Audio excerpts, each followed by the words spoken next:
రెడ్డి గారిని నమ్మి పొయ్యి వెలిగించాం, తప్పకుండా ఏదో తీసుకొస్తారు కదా. కుల గోత్రాలు ఏమీ పట్టించుకోకుండా ఆకలితో అల్లాడే వాళ్ళకి ఇంత అన్నం పెడుతున్నాడు ఆ ధర్మాత్ముడు.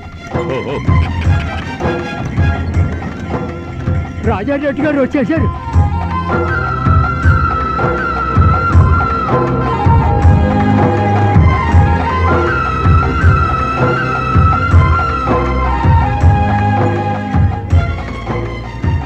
మూట్లని దించండి. నమస్కారం. బాగా ఆలస్యమైందా? అదేమీ లేదయ్యా.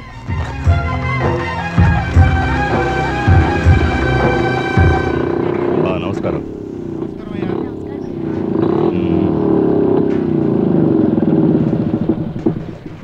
రాజారెడ్డి, మా ఊళ్ళో ధాన్యం మొత్తం అయిపోయింది. అందరూ పస్తులతో అల్లాడుతున్నారు. ఏం చేయాలో అర్థం కావట్లేదు. ఇంట్లో విత్తనాల ధాన్యం ఉంది, ఓ 4 మూటలు తీసుకో. విత్తనాల ధాన్యమా? పర్వాలేదు, తీసుకో. అవును, ఈ రాగులు ఎక్కడ దొరికాయి? ఇప్పుడే మహానందికి వెళ్ళి 1 మూట బియ్యం ఇచ్చి 4 మూటల రాగులు తీసుకొచ్చాను. ఈ చుట్టుపక్కల గ్రామాల్లో కరువు బారిన పడి దాదాపు 20 మంది చనిపోయారు. అయ్యో, మన దగ్గర డబ్బు ఉంది, దాన్ని వండుకొని తినగలమా ఏంటి? ఉన్నవాళ్ళు ఏదో ఒక విధంగా కడుపు నింపుకుంటున్నారు. ఈ పేదవాళ్ళని ఎవరూ పట్టించుకోవడం లేదు. ప్రభుత్వమే ఏదో ఒక దారి చూపించాలి. రాజారెడ్డి, పద వెళ్ళి ఎమ్మెల్యేని చూద్దాం. ఏంటి రాజారెడ్డి, బలరామనాయుడు అందరూ కలిసి వచ్చారు? అందరూ తిండి తిప్పలు లేకుండా అల్లాడిపోతున్నారు. నా దగ్గరున్న ధాన్యం కూడా అయిపోయింది. మీరే ఏదో ఒకటి చెయ్యాలి. చూడు, మేం తినడానికి ఇంట్లో 1 మూట బియ్యమే ఉన్నాయి. నీకు కావాలంటే 5 కుంచాలు తీసుకెళ్ళు. ఊరందరికీ మింటాలా? హైదరాబాద్కు ఫోన్ చేసి మంత్రి గారిని అడిగాను. మన ఊరికి 4 లోడ్లు పంపించానని చెప్పారు. అంటే నువ్వు నా మాట నమ్మవన్నమాట. ఏమయ్యా బలరాం, రాజారెడ్డి వేరే కులం వాడు మాట్లాడుతున్నాడు, నువ్వు మన కులం వాడివి, అందులో నువ్వు బంధువి. నేను చెప్పేది నువ్వు కూడా నమ్మకపోతే ఎలా? ఏ కులపోడైనా నోటితోనే తినాలి, వేరే విధంగా తినలేడు. ఆకలి తీరే మార్గం చెప్పమంటే కులం గురించి మాట్లాడుతున్నాడు. పస్తులతో ఉన్నప్పుడు ఇంత పొగరుంది అంటే ఇక కడుపు నిండితే అంతే. ఉండయా, బొమ్మన్నారు కదా.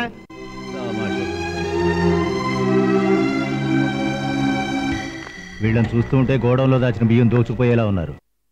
కర్నూలుకు ఫోన్ చేశాను, తెల్లారేలోగా లోడ్ వెళ్ళాలి.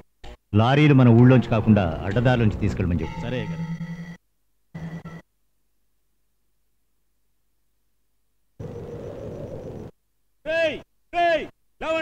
మనకు చేరాల్సిన పేరు చార్జ్ ఇవ్వకుండా ఎమ్మెల్యే గారు ఊరుదాటించేస్తున్నారు.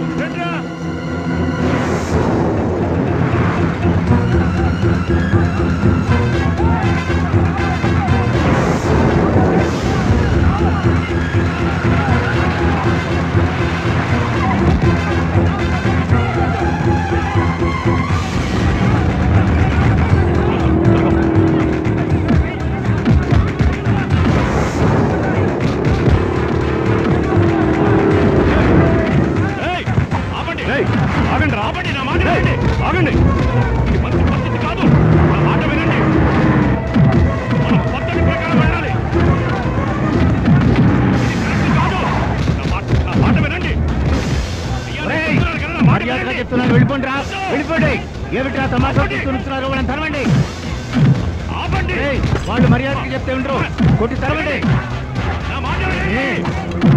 ఆపకపోతే కాల్ చేస్తాను.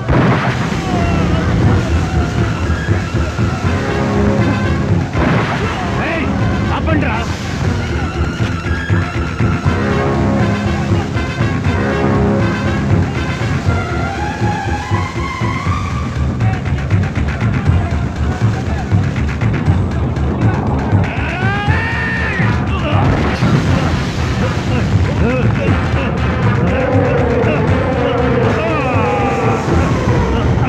రాజారెడ్డి, నన్ను వదిలే, నన్నేం చెయ్యొద్దు.